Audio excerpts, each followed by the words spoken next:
Sorry I didn't respond for a week. I was in class and then I fell asleep. Assalamualaikum warahmatullahi wabarakatuh. Perkenalkan, saya Desma Chandrasari, NIM 2019-33087 dari kelas 6C mata kuliah Perspektif Global. Dan di selanjutnya saya akan memaparkan mengenai pentingnya kesadaran dalam perspektif global. Pengertian kesadaran dalam perspektif global. Kesadaran adalah kemampuan untuk melihat dirinya sendiri sebagaimana orang lain dapat melihatnya. Kesadaran jika dikaitkan dengan perspektif global adalah pengakuan bahwa warga atau dalam suatu negara juga disebut sebagai warga dunia yang mempunyai ketergantungan terhadap orang lain dan bangsa lain, serta terhadap alam sekitar, baik lokal, nasional, maupun global. Landasan yang mendukung kesadaran perspektif global, yang pertama ada nasionalisme, yang kedua norma dan agama, dan yang terakhir nilai budaya dan bangsa. Terdapat 4 bidang kekuatan gelombang globalisasi yang paling menonjol menurut Emil Salim dalam Murtiningsih 2016-38, yaitu 1. Perkembangan iptek yang sangat tinggi, 2. Kekuatan ekonomi, dan yang terakhir adalah 3. Masalah lingkungan hidup, dan yang terakhir adalah politik.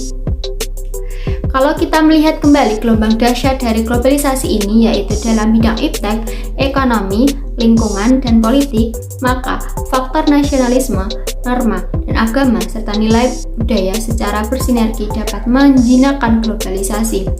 Globalisasi bukan lagi hal yang menakutkan, tetapi suatu yang didambakan.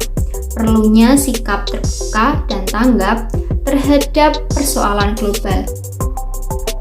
Globalisasi bukan merupakan suatu yang sangat baru, karena sebelumnya telah dikenal hal yang bersifat global. Misalnya, dalam mata pelajaran PPKN terdapat materi yang berkaitan dengan hak asasi manusia, keadilan, demokrasi, dan lain-lain.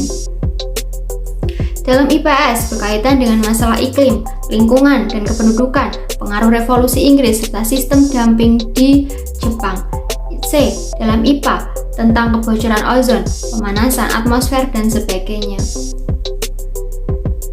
Biarkan jendela dan pintu rumahku tetap terbuka lebar sehingga semua angin dari utara dan selatan, dari timur dan barat dapat meniupkan ke rumah, tapi jangan sampai meruntuhkan fundamen rumahku. Mahatma Gandhi. Dampak globalisasi di berbagai bidang.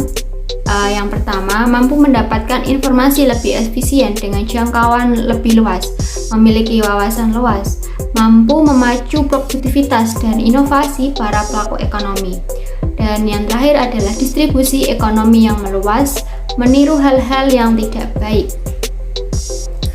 Menurunkan budaya membaca di kalangan pelajar, munculnya sifat konsumtif, terjadinya monopoli usaha, dan merubah pola hidup seseorang menjadi individualitas, pragmatisme, materialisme, dan hedonisme.